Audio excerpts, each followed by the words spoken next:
Hello and welcome to the Photo Bar, the podcast talking all about the business and lifestyle photography while drinking beer. This is episode number 16, Run a Debt-Free Photography Business with Paul and Melissa Pruitt.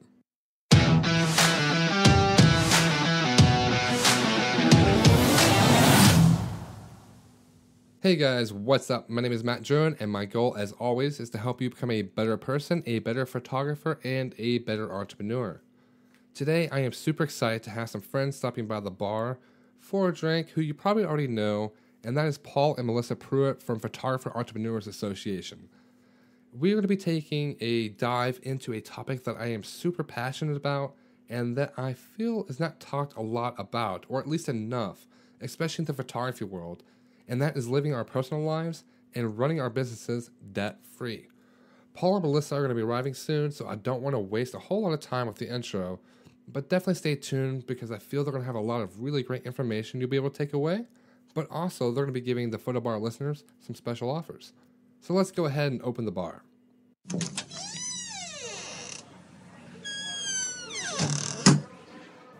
Hello. Hello again. Hey. Hello. How are you guys? Good. How Good. are How are you? Spectacular. Good. Yeah, thanks so much for dropping by the Photo Bar. Oh, absolutely. Hey, yeah, Absolutely. definitely. Well, I know you guys, your time is like super valuable, so I wanted to thank you guys for even coming on the show and chatting with us about something really cool that I'm really passionate about, and I know you guys are too. Before we jump in, let's talk about who you guys are and what you guys do and what you're drinking. Excellent. So I'm Melissa Pruitt, and we are with the Photographer Entrepreneurs Association, where we, by day, I guess, our normal photography life is we do corporate headshots and personal branding and branding photo shoots. That's our photography business.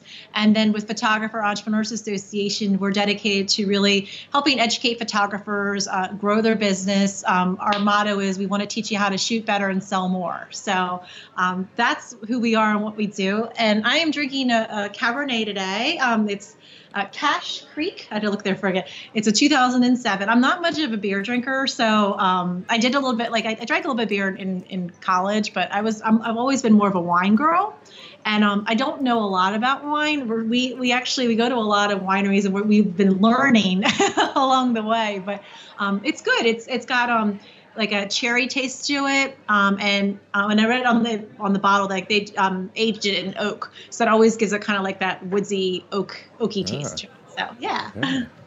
Let's see. I'm actually drinking a Dogfish Head 90-minute IPA. That's Delaware. That's Delaware. Yeah, actually, they're local for us. Yeah, that's my. That's what I did. I went out and found something local to you guys, Yay! Sweet. which was kind of hard in Atlanta. They're great, and their brewery is really neat to go visit too. So Yeah, whenever I travel, like that's the number one thing that I do is I stop off at local breweries and local restaurants that everybody suggests. And Yeah. I think that's a good way to get to know the culture and the people and stuff that you're at. yeah, It's true, absolutely. And I'm totally cheating. I just had the iced tea now. Hey, that's okay. I have to go right into a client meeting. So got to be careful. Well, yesterday I had a coffee on the show, so. All right. But yeah, let's go ahead and dive into the topic of, living debt-free and running a debt-free business. I know you guys have an incredible story, so let's go ahead and jump into that and start with the groundwork. The groundwork. Sure.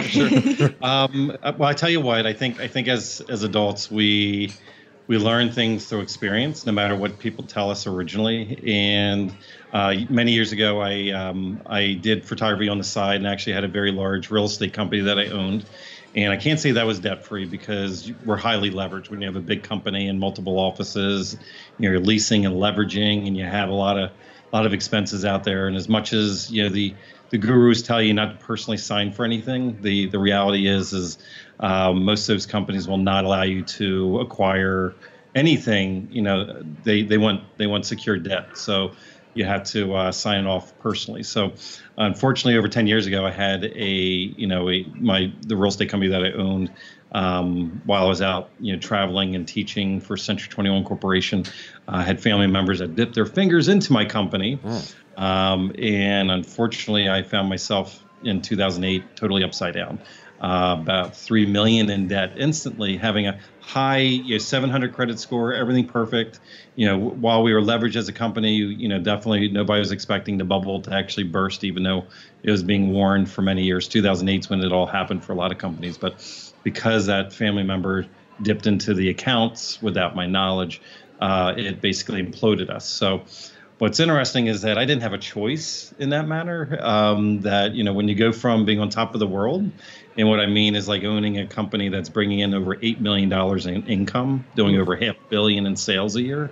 So it's something that I went from a very, very poor background to multimillionaire lifestyle to losing everything and being 3 million upside down in debt. So in a way I was forced, and I don't want anybody to ever go through that.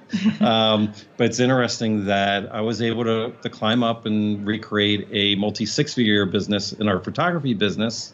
But I had to build it from beyond zero because I was totally upside down, and had to do it 100% because I was forced to, because I could not go out and acquire credit because of what happened to my business. Right. So in a way, I had to leverage and take my knowledge and the things that I knew, because ironically, we would teach thousands of home buyers a year how to, as realtors and brokers, we would give credit counseling to help people make home ownership a reality.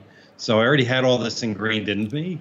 I just had to think and look at the world differently. Mm-hmm. And I've been self-employed my entire life. So it's something my entire adult life. So I knew exactly what I needed to do to leverage and be smart about the decisions that were being made. And along the way, Melissa came in with her own story and background. I'm not sure if you want to take off. And when you have two people that have gone through challenges, it's definitely interesting coming together. So I went through a divorce and had my own challenges with debt and credit history and everything like that. So moving forward, I knew coming into the business that was something that was really important to us, that when we were going to be doing our business together, that we wanted to do it in a way that was smart for us, that made sense, because we've learned so much along the way. We both have made mistakes along the way. Yeah, I think we as humans just learn best from the mistakes, and that can be unfortunate sometimes, for sure. Yeah. Do you think because of how hard all that was, that it just made you a better person and better business owner? Yeah, I think no matter what is, when you look at if you actually look at some of the biggest success stories, like when you actually read in about the biggest, wealthiest entrepreneurs in history, you'll find that they actually had a track record of failures that happened before their big successes started happening. Mm-hmm. And even those that do very, very well now, they'll even admittedly tell you, hey, I failed at 10 businesses this past year and 3 of them clicked, and that's where we made all of our money. Mm-hmm. So I think no matter what, it's like you have to touch the stove as a kid to know, no matter how many times the parents tell you don't touch the stove, the moment you do and you burn your hand, you're like, oof, I'm never doing that again. So I think just a real world experience, and just knowing that, okay, I can't use this as an obstacle. And I think a lot of people, they're like, oh, I'll raise my prices later on, when I have the better camera. Oh, I'll raise my prices later on when I have the bigger lens, or this or that, right? So we all get tripped up in that, especially in this business, because it's definitely a shiny object business that we're. It's like where you go to a conference, convention, there's 100 booths sitting there that you're like, oh my goodness, I can't live without this. I can't live without this. I can't live without this. So it's you got to shut that part of your brain down.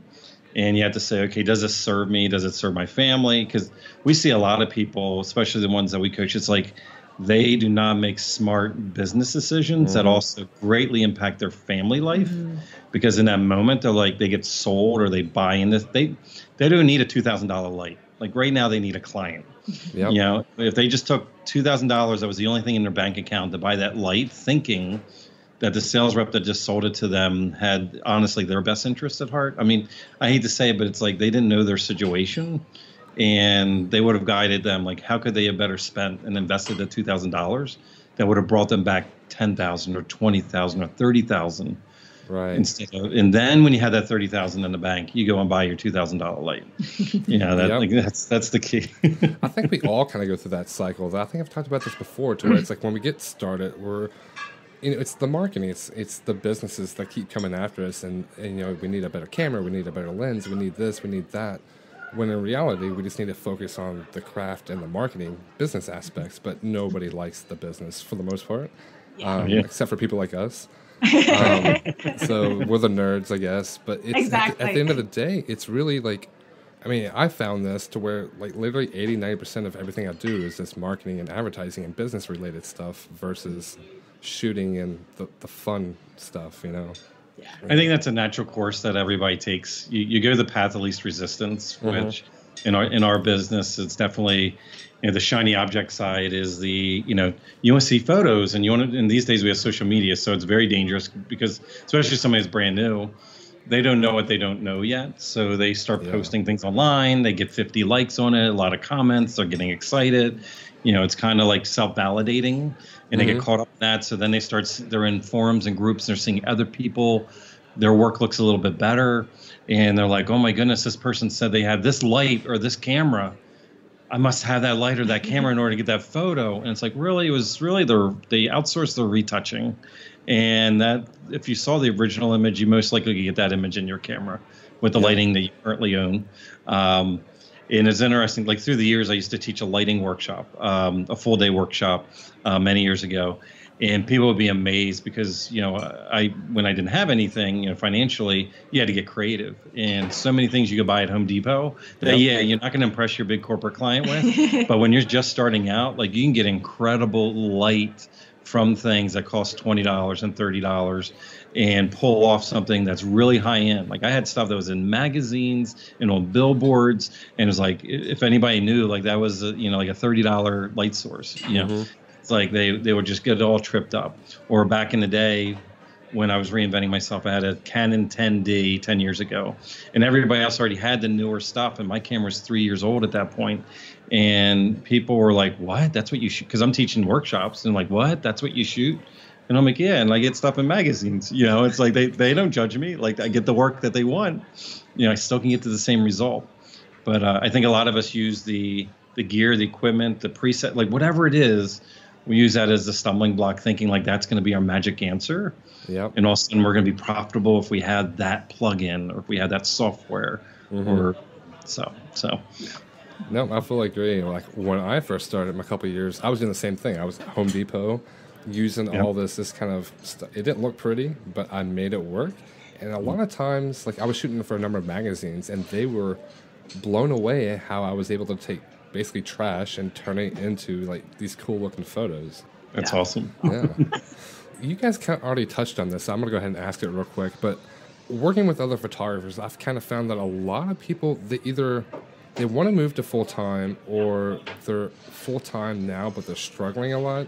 And it seems to me a lot of it is based around personal debt. Like they have a lot of personal debt, so they're stuck working these crappy jobs that they don't want to as their 9 to 5 just to keep funding the cycle of debt. You know, do you guys find the same thing? Because you work with lots of photographers, I'm sure. We do, and actually with our association, a lot of the people that we work with and coach are actually part-time photographers that do want to do that exactly. They want to move full-time. And I think one of the things, first off, that I would say is that there's nothing wrong with that. There's nothing wrong with being a part-time photographer, because I think a lot of times there's that stigma, well, if I'm not doing it full-time, then I'm not legit. And I think we're one of the first people to say that you can have a very successful business and be part-time and still serve your family. You know, if you do need that full-time job to sustain you, to help you along, or even maybe if it's just for health benefits or whatever the case might be, there's nothing wrong with that. So I think that's one of the first things that we always say when we're coaching people is that, you know, full-time job, if it's not in photography, it still can serve you as you build your business. And really, you're the only person that can determine what your business is going to look like, what that vision of success looks like for you. So for anyone that's part-time, I always encourage them, that's okay to own it, and, you know, to be okay with that. The other thing too is that, you know, having a full-time job, if you are looking to seriously transition, I mean, you can look at that job as almost, we call it a bridge job. It's that bridge of opportunity. It's going to allow you to bring that debt down, to allow you to pay the bills, allow you to sustain your lifestyle as you're building your business. So to not look at that full-time job as a crutch, but it's really a bridge to bridge you from one opportunity to the next opportunity. And again, there's nothing wrong with that. Yeah, no, I fully agree. Yeah. And I'd like to add that from the debt standpoint, there's a book called The Richest Man in Babylon, I've read it. which I strongly recommend. And the how you apply this in this world, though, is that, okay, here we have your full-time job basically is supporting your life and your family and everything. Now, where people typically get caught up in the cycle is when they pursue photography and they're starting to invest more money in photography than what it's giving back. So now they have they're actually increasing their debt by pursuing this career. And you have to be careful on that, because then that's the cycle you'll trap yourself in. What you should be doing is incrementally, slowly moving in the business to the point where you get to a threshold where the full-time job is sabotaging the amount of business that you have coming in on a consistent basis. And then when that threshold happens, that's when you start backing off of your full-time job and you transition it. So I look at it more as like a dimmer switch. You're going from one to the other. But up until that moment in time, you should take a good percentage. If you're taking this job to serve the household and to change things, you should take 20% no matter what and stock it away. And what you should do is, if you are in debt, you should take 20%, because this is like golden fingers. It's the photography gig for you. The gigs should be the equivalent of like being a server or a waiter at like a restaurant, right? So I don't know if I'm going to make $200 in tips tonight or $100 in tips tonight or nothing, right? And because there's a variable, that means you're not guaranteed that income. So if you just disciplined yourself, because back in the day I waited tables and I bussed tables, and how I was able to save money is, like, if I had a $200 night, I pretended to myself I only had a $100 night, and I would survive off that $100. And you have to be disciplined on that. But you should look at, and if you listen to Rich Dad Poor Dad or Susie Orman or anything like that, you really need to. The quick of it is take the debt that you do have. You most likely, if you have like credit card debt, which one has the highest interest rate? So don't pay extra on any of these except the one that has the highest interest rate, because you're going negative every month. The biggest hole in that one. That's the first one you want to get paid down and paid off. So if you're paying in like $100 extra a month on that because of your photography, how long will it be for you to like eliminate that debt?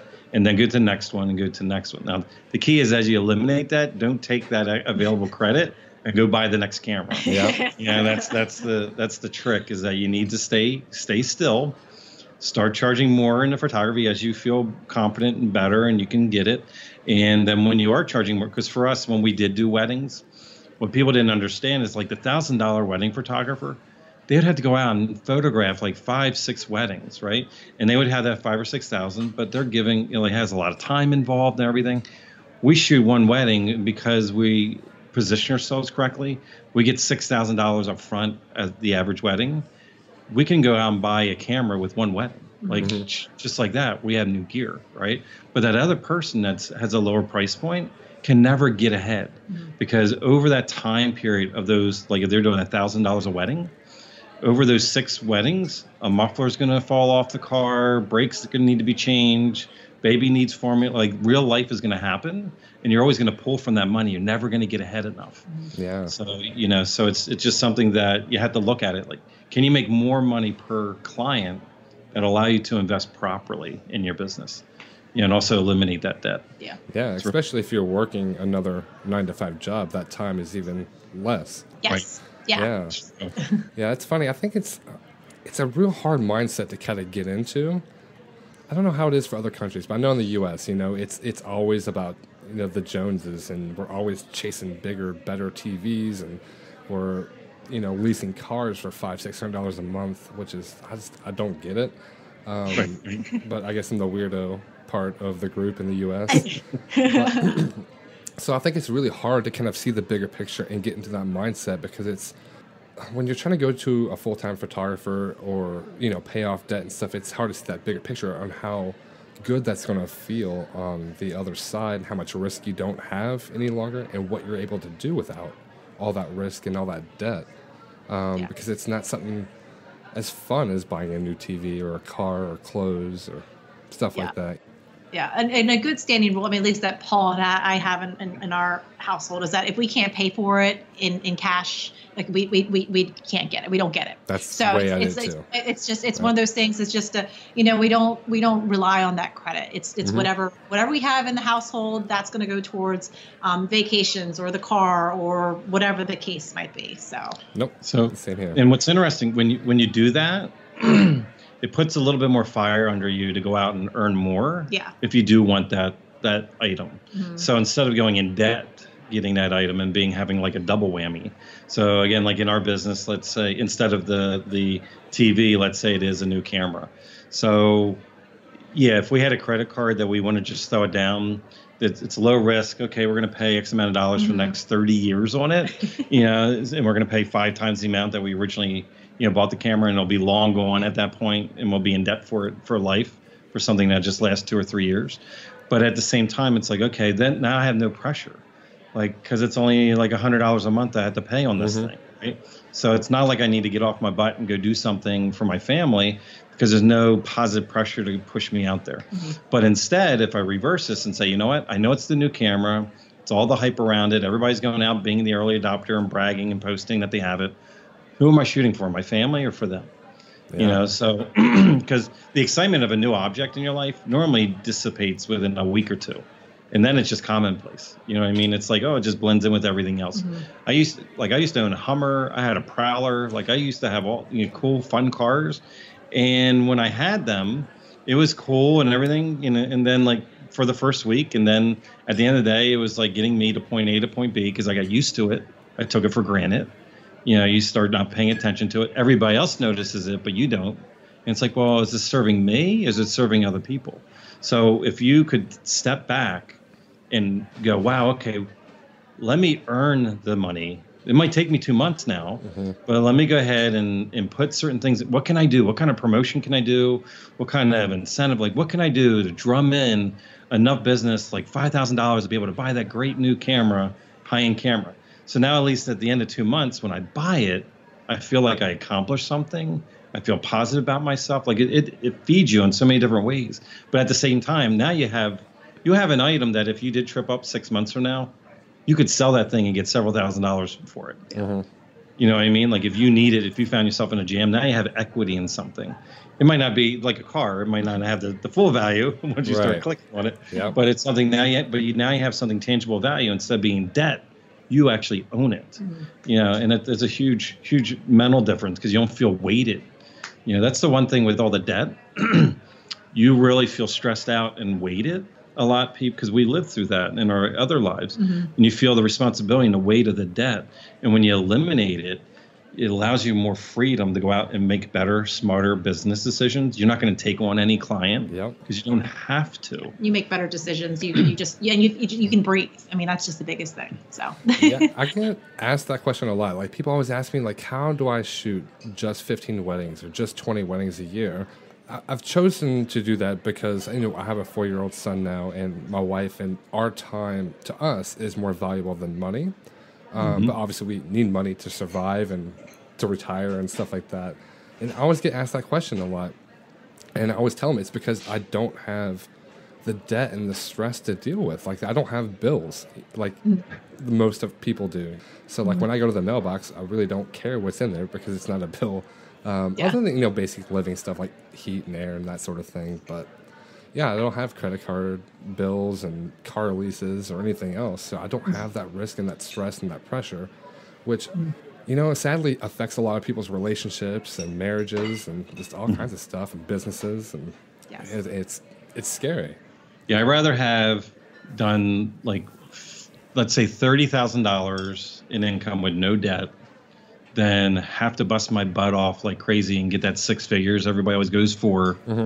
But then have $50,000-$60,000 in debt where I end up in the same space. Yeah.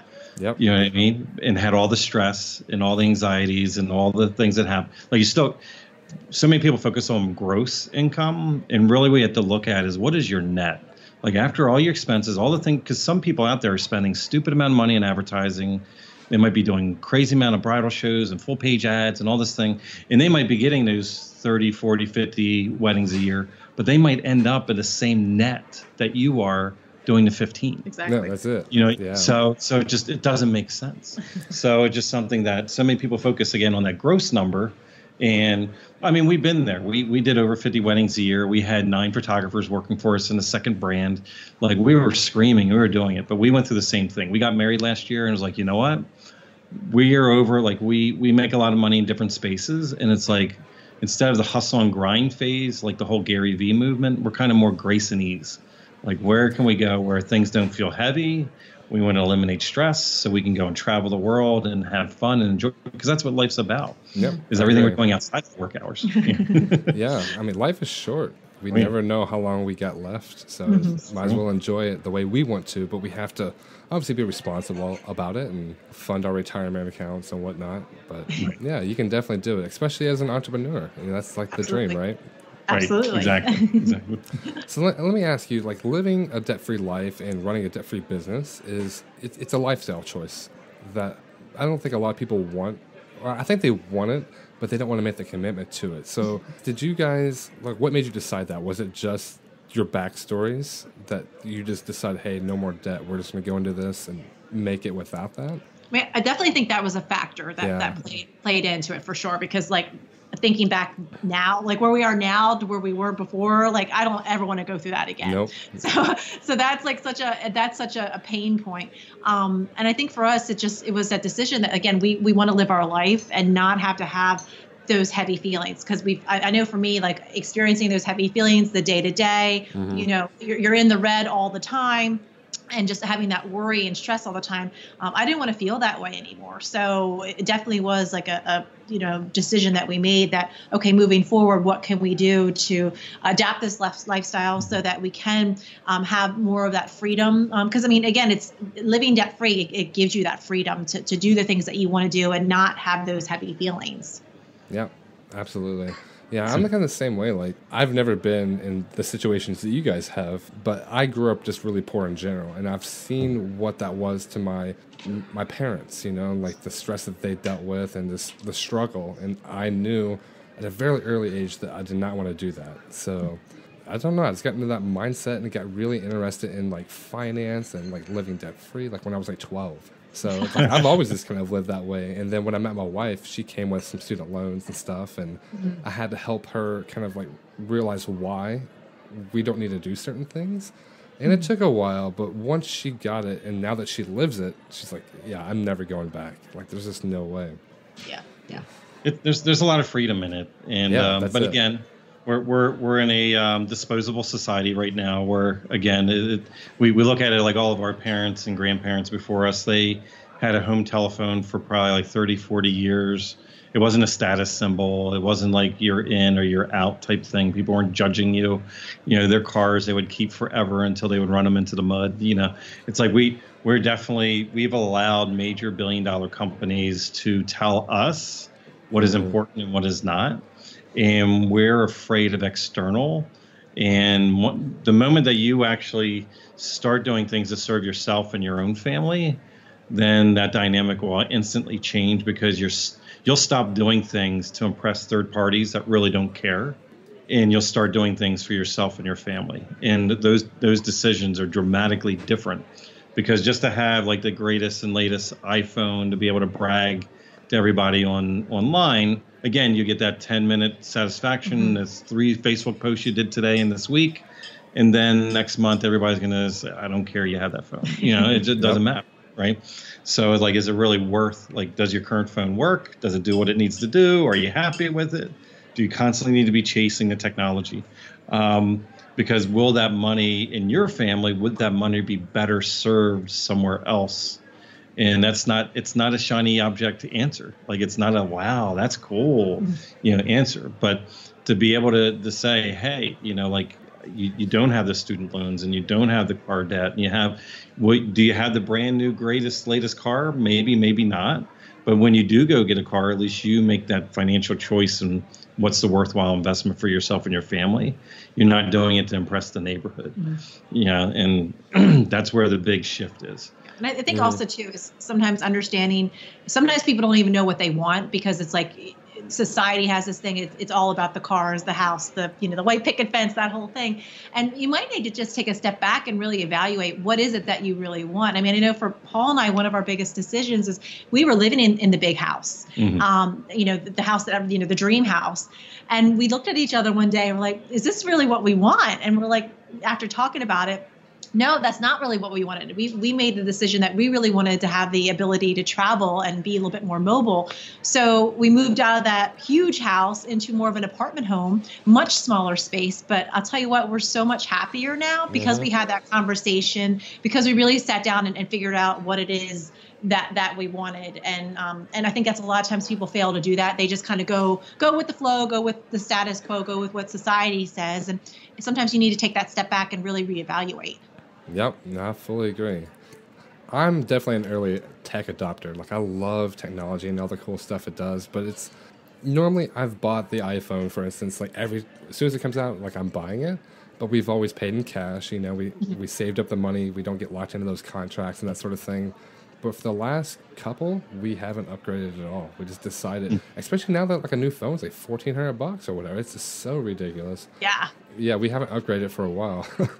But I think the difference is that when you're in this space, you are being more conscious about your money and being more responsible. And like what you just said, like, oh yeah, I'm normally pretty savvy and up to date with it. But then you're even now evaluating, saying, you know what, that improvement isn't worth the investment. Yeah. I'm going to wait for the next generation to come out.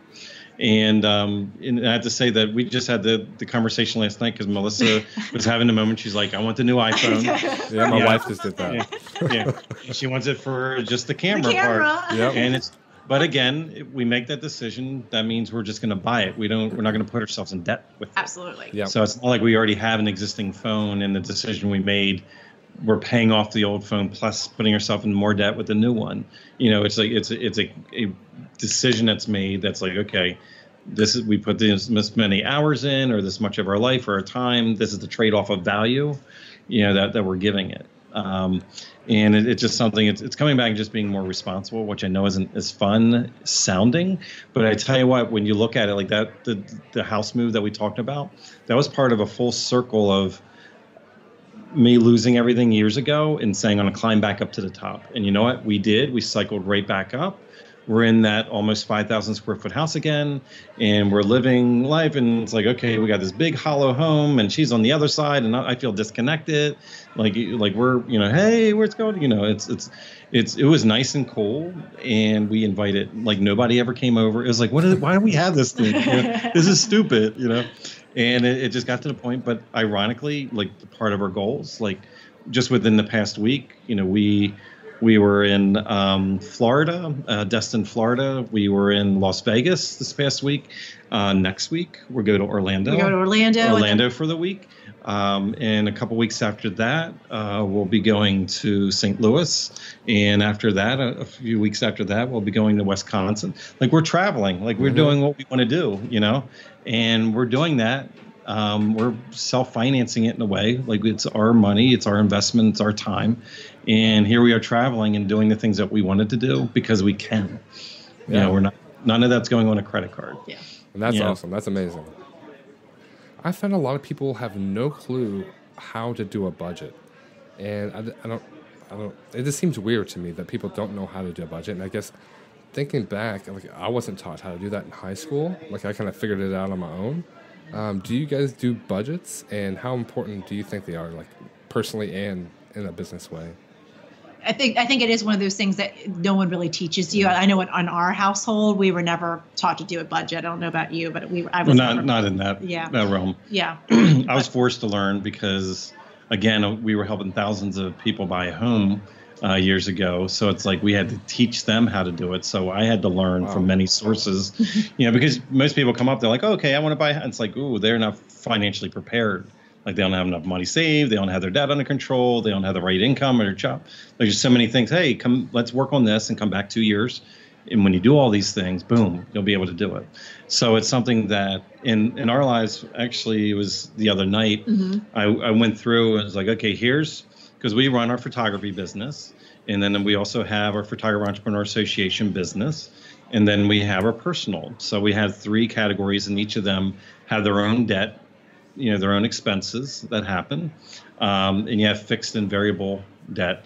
Now, on our end, we're really big proponents that if it's something you're not good at, outsource it. Yeah. And so the bookkeeping side is not has ever been my strongest point. So we have somebody that does that. And actually inside of the membership inside of the association, we have a lady who is not from the photography industry. She's a good friend of ours that we met through the internet marketing space, and she's a full-time bookkeeper. She's about to be she's going to be a CPA. Mm-hmm. But she is what she does for a living, and she coaches and trains and helps people with QuickBooks and with bookkeeping, even down to how to hire one locally yourself. But we hired her full-time. She's like in our association, and she's a QuickBooks Pro advisor. And she actually, because we know that's one of the weak points that all of us have. So she helps all the members, the photographers, with their bookkeeping questions and whatnot. So Oh, that's amazing. Is that part of like the membership? It is. Not the bookkeeping, the training part, not the bookkeeping. But not still, doing your book. The training part is awesome. No, because I think when you come back to your question about budget, like when people say the word budget, like they automatically freeze and they think it's going to be some sort of like limitation. And I think that's maybe where that disconnect is that they shy from the word budget, because when you hear that word, it's like, oh, well, I can't have it because it's not in the budget. You know what I mean? Right. So, but it's more scary if you kind of put your head in the sand and don't know where you're going, as opposed to looking at it. So like what Paul was saying is that when we look at our businesses, it's simple as just listing out all of your expenses and kind of knowing where your money goes and figuring that out. So if you're, at the end of the month finding that you're having less money than what you want, really be having a better understanding of where that goes and figuring out, okay, what can be eliminated, what can be cut, what maybe needs, what else do I need to bring in to supplement if I want to take, I have a membership to yoga classes each month. If I want to take the yoga classes each month, how much more do we need to bring into the household so I can go to my yoga classes, things like that. Yeah, I think like the foundation is the budget. Very few people understand or do a budget, so it's like they have no clue. It's kind of like a roadmap. They have no clue where they're going. They just kind of spend as they go and hope it works out by the end of the month. Especially as entrepreneurs, where it's like you don't always know how much is going to be coming in. It's just like, like for me, for instance, it's like I go 3 or 4 months without huge jobs coming in. Then all of a sudden 3 months comes by and I have tons of money coming in. So you kind of have to budget for that up and down cycle. That's something that Melissa, that's why she's laughing, because it's something she was not used to. No. And I was very aware, because that's how my entire life has been, is that you definitely, once you know the rhythm of your own business and we call them cycles, is once you understand those peaks and valleys. And if you're in control of them, that's great. If you're not, that's a scary place to be. But once you understand them, then you know how to plan future. Because I'd say the majority of photographers go out of business is because they don't have cash flow. They do not have money in the bank that's going to sustain them through those valley periods, because they're not thinking future. They're not thinking, okay, here's what's on the horizon. Here's what's coming up. Like we know every year we do a thing called Santa Experience, and it's the only thing that we do that's children related. And we know within a 3-day weekend we're going to make between $30,000 to $35,000, and we know what the debt is, as far as paying Santa and the venue and all like that, like what that's going to be. So we know exactly how much, and we know when we hit the sale on that and when it sells out. So that's predictable income that we have every year that we know when that's going to hit. So we can forecast from that. So if we're a little thin going into that period and she was still like, oh, well, I'd like to try, or like, oh, let's do this thing or whatever, I can forecast and know, okay, we can do it because we have this money that's coming up, that we can temporarily take that risk. Yeah. But without knowing, that's like being on a ship in the middle of the water without a rudder, so it's kind of like, I want to go there, but you're just floating along wherever the current takes you is where you go, because you actually do not have a clear path. Because you have to, especially with photography, you have fixed expenses, like your hosting, like you have the things that you're going to have that's going to hit your account every month, no matter what, or every year, like whatever dues you have or whatever insurance, like whatever you have. But then you have variable expenses. So it's like, hey, when I service this wedding, I know I'm going to have a second shooter, and that's going to cost me several $100s. I know I'm going to do an album, that's going to cost me blank. Like, so by having it and getting that client, there actually is a variable cost to servicing that client as well. And when you don't know what those two things are, you could be going negative every time you service somebody. So it's very important to know your those items. And I guess you guys kind of touched on another question I wanted to ask you guys about. Like, I have a peak and valley fund, I guess is kind of what I call it, where, like, you know, I specialize in weddings, so I know spring and fall are the busiest times for me. And then I personally take off usually through winter and just don't take any jobs and just spend it with my family and travel and whatnot. But it's like I know I'm going to have a lot of money coming in spring and fall, and then not so much the other time. So I have a fund for that, so I'm always getting a paycheck every month and stuff like that. And then also I have an emergency fund that if, you know, like I break a camera, I can just replace it. Like I'm not stressed about that sort of thing.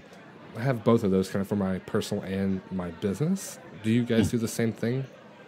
We have a similar. We don't have labels like you have set up. So I like your labels. The Beacon Valley Fund. I like that a lot. Yeah. And that's just something, again, just through experience, because it wasn't something Melissa was used to, because she came from like more of a corporate world, where it was that guaranteed paycheck every single week. Like my wife. And she came into the business and she's like, oh, you know, seeing that, you know, because some aspects are seasonal.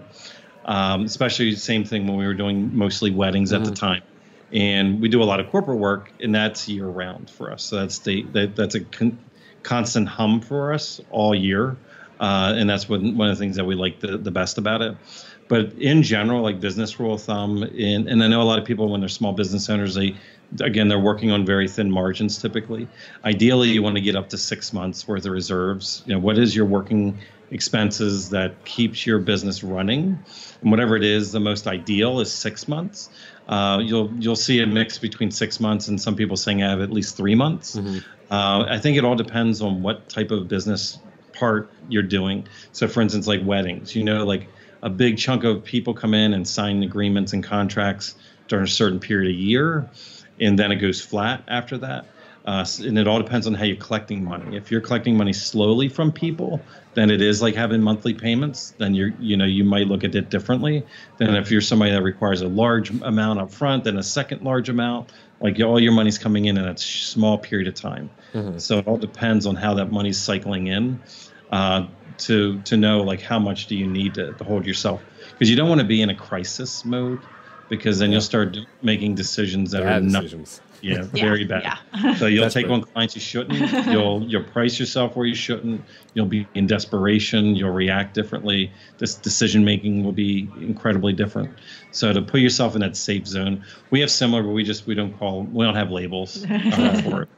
So, but the one thing I would recommend is if you don't want to dig yourself a hole in the business, like if you're doing weddings, if you know what your fixed costs and your variable costs are. For instance, for that wedding, like maybe you know you're hiring a second shooter, maybe you know it's an album or there's a canvas, right? Why not, from the first payment that's made, put that money aside in a separate savings account? So because where we see people get really jammed up is they get a lot of business coming in, and then they don't have money to pay people because they're spending all the money that comes in, and they're basically borrowing off the future client. You know, so they get tripped in that cycle. Yeah, we've seen actually, unfortunately, just a couple, I think off the top of my head, local photographers that got themselves in that situation where they couldn't keep up, and they basically went out of business because they couldn't keep up with it. They weren't able to deliver the albums. They weren't able to, because they were constantly trying to catch up because the money was already gone. It was already spent. They had spent that money ahead of time. So that's where you can get really caught up, tripped up with that. Yeah, I can only imagine that feeling of stress, and I just want to throw up just thinking about that. There's a current couple that's going through it right now, and they're being blasted publicly in our local market, and really feel bad because they did not have bad intention. No, it just the cycle. It got so big. It's like the snowball effect. It got so big, and that because they were using that current money to fund their lives, you know, their personal lives, and it just got to the point where they were caught in that cycle where they didn't have the money. They couldn't afford to actually deliver on the deliverables that they made promises for. Yeah. So we're just recommending, because something I used to do with my real estate agents, when they got a commission check, they would do the same thing. they would be like, oh, I got all this money, and they would go out and spend it, right? And it's like, no, you should take like 30% of that, chop it off, put it in a savings, and use that for taxes, and take have a separate account for reinvestment. What are you going to then, to make sure that you're sustainable? Because otherwise, it's the golden fingers. You got the money on it, the fingers on that money, you're like, boom, spent. It's gone. Yeah, one thing that that's really helped me is just, I don't know, maybe this is a little OCD, but I have like 8 different like savings accounts, and every time I get a client that pays me money, it's already percentaged out to where X amount goes into an emergency fund, X amount goes into like the new camera and equipment fund, repair fund, X amount goes into like my paycheck fund, X amount goes into like, the deliverable stuff like albums and all that stuff, and I kind of build all that up to a 6-month period, just because I've just seen a lot of people go through all this stuff, and I just don't ever want to get there, so I kind of over prepare for things. That's awesome, though. Which has helped me out a lot, like on the business side. Yeah. That is awesome. I mean, just to be disciplined. I think it's the key is that you have to be disciplined to do that. Yeah. Because so many people are going to be in that scarcity mode right now. Like, oh, I need to get my mortgage paid, and I got this extra money that came in from the photography, so I just need to use it. And they're going to spend through it, and they're not going to realize like this is going to bite you later on, because you did not properly prepare your business. Because you're going to have taxes come up, you're going to have dues, you're going to have other things, and you're not. Where are you going to pull that money from? You just it's gone. Especially when you're dealing with taxes, the government is not very friendly. So they will take anything and everything you have without asking. Yeah. Oh yeah. So you definitely don't want to get there. That's funny. Yeah. Well, hopefully a lot of people will learn just from hearing your stories and stuff, because I think that's a pretty insane story, and have to go through all that. If they want to deep dive, I'm sorry, they went to deep dive on that. I did write an article once published on entrepreneur.com. Oh, cool. So, I want to get that link from you then. Yeah, get that link. There, because maybe if somebody just reads that one story, that's all they need. Yeah. They don't have to live the life. Exactly. Let me ask you real quick. So, like, if people are currently, like, I guess, starting out, or they're struggling in financially and in the business of debt and stuff, what advice can you give them to kind of get back on track? Well, I think one of the first things, again, is just coming back to figuring out what it is that you want and envisioning, what kind of business do you want to run, and coming back to basics too. The other thing is, if you're not an expert at it, don't try to do it all yourself. So there's help out there. So, find a bookkeeper, there's so many resources out there too, especially if you're just starting off with a business, like, your local chambers. There's SCORE, which helps with small businesses. Yep. I still go to SCORE. So you're good, Yeah, good. But you don't have to do it all yourself. If you're not an expert at it, don't try to be, and ask for help with it. Especially when it comes to the financial piece, there's a lot of resources out there. Yeah, and I'd say just don't stick your head in the sand. Yeah, and pretend like it'll fix itself or get better later on. If you can be aware, hyper aware where you're at right now, it'll help you make better business decisions moving forward. But not knowing where you're at right now, you don't know if you're on proper footing or a solid foundation. And the first decision that you make could be sabotaging your entire success because you made an uninformed decision. So I'd say definitely take a step back, and the things that we've already talked about throughout. But no matter what, I think sitting down, doing a budget, if you don't know how to do it, there's tons and tons of resources everywhere that are free out there in the world. And you need to just have know exactly where you are, so that way when you decide that you do want to pay down your debt, you understand more because we see people paying off the wrong things. Mm-hmm. So they're paying off things that have very minimal or no interest rate to it. And again, coming back to the famous financial people we talked about earlier on, what we need to do is look like what is going to make the greatest impact. If you have $100 a month, where could you put that'll eliminate your debt faster? Yeah. So, if you have 5 credit cards and one of them's 29%, you need to start banging that one off so it disappears, and then take the money that you have that you were banging that one off and take that entire amount and now go to the second one, and then take that entire amount. It's like Rich Dad, Poor Dad, Susie Orman, boom, boom, boom, boom. You stack and get rid of your debt, straight down. But otherwise, you're just if you just don't know where you're at, you're just sabotaging yourself. It's just a matter of time. Yeah. Mm-hmm. You're gonna make a small situation very, very big and very ugly later on. And we just don't want to see that happen to you. Yeah. And don't be so hard on yourself. I think that's the other thing, is that when we go into this, especially when we're doing that deep dive and that discovery phase, and that's why a lot of times we put our head in the sand because we don't want to look at it. But don't be so hard on yourself, because this is the challenge that every business owner, every entrepreneur goes through. So knowing that you're not alone with that, and as you start talking to other entrepreneurs and kind of getting support, you'll realize that you're not the only person that's dealing with this type of issue. So I would say that's largely true for a lot of people, at least in the U.S. It's like I don't know if it's like a taboo thing. Nobody ever wants to talk about money and finance and stuff. But I've read a lot where most people are struggling. In the United States, I think it was something like 7 out of 10 people are living paycheck to paycheck, which is super scary. Yeah. Especially as we get older and like we go into retirement, it's like they don't have anything. Where are they going to eat cat food? I mean, right. So I think if people had that conversation a little bit more openly, then they'll find that a lot of people in the same exact situation, we can help each other out. Right? Yeah, that's true. Absolutely. That's absolutely. true. Very true. Well, I don't want to keep you guys too long, but I do have one more question for you. So what are your plans for this year? I know you guys have been traveling a lot and going to a lot of conventions and stuff. And also, where can people find you? Absolutely. So we are teaching and traveling a lot. We just came off of teaching for Sync and WPPI, and we have a couple other conferences. We're going to be teaching at Shutterfest this year. We have a couple other workshops that we're teaching. Our prime focus right now is, again, supporting the photographers within the Photographer Entrepreneurs Association.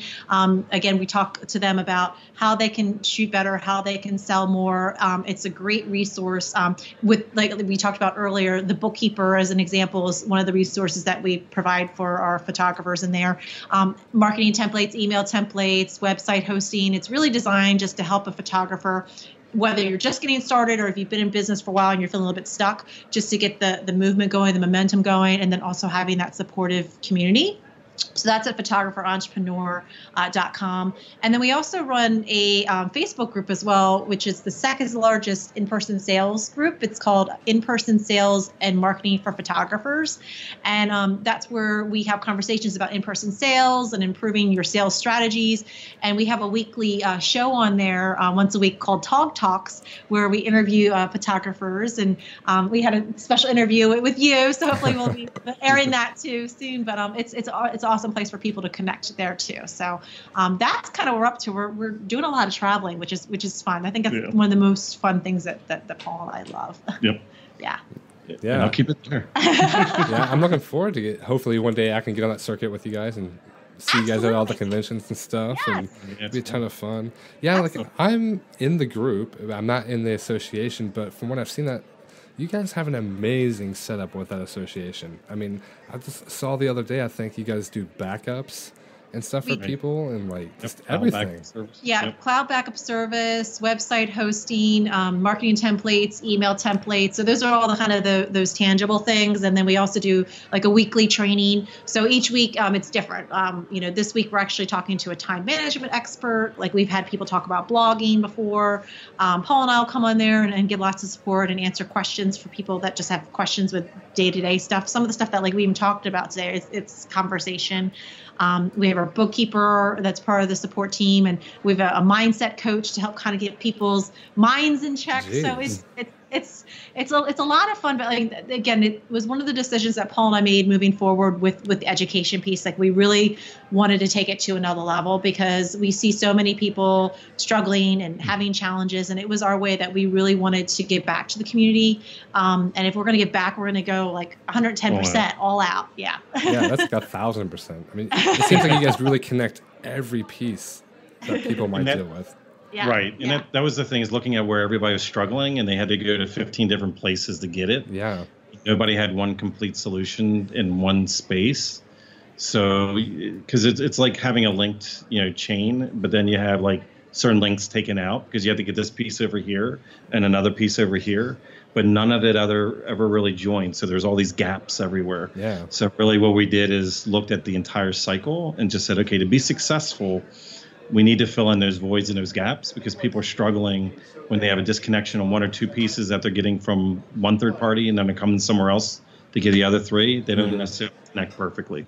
Yeah. So that's why we created this, Yeah. which is great. Well, that's amazing. And I'm sure plenty of people appreciate that. So I'll get all that information from you guys and put it in the show notes and stuff like that, because I think it's super cool and extremely helpful for everybody. But seriously, thank you guys for stopping by the bar. And I know for sure Paul is sober enough to drive home. So thank you so much. Thank you so much. We had so much fun. Thanks. Thanks again.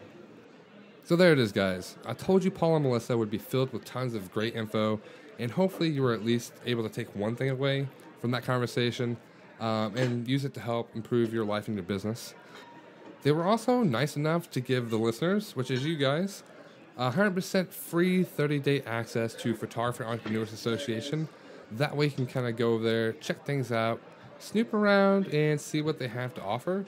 That cloud backup storage sounded pretty cool to me, so I'm going to check it out as well.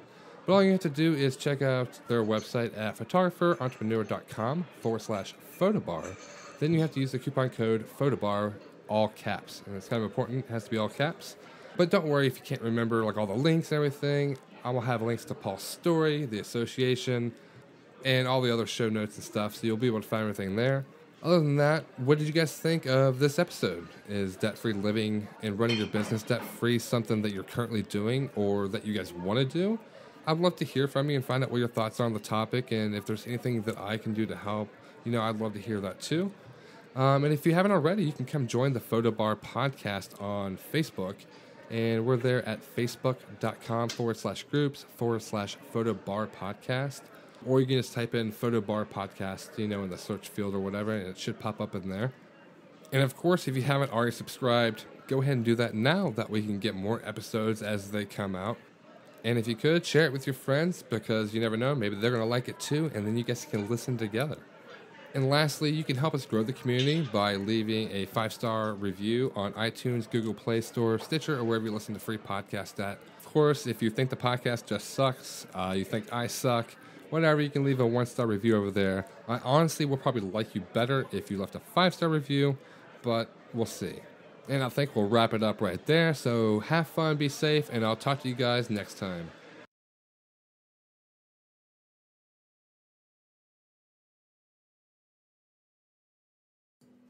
Hello and welcome to the Photo Bar, the podcast talking all about the business of what? You messed it up.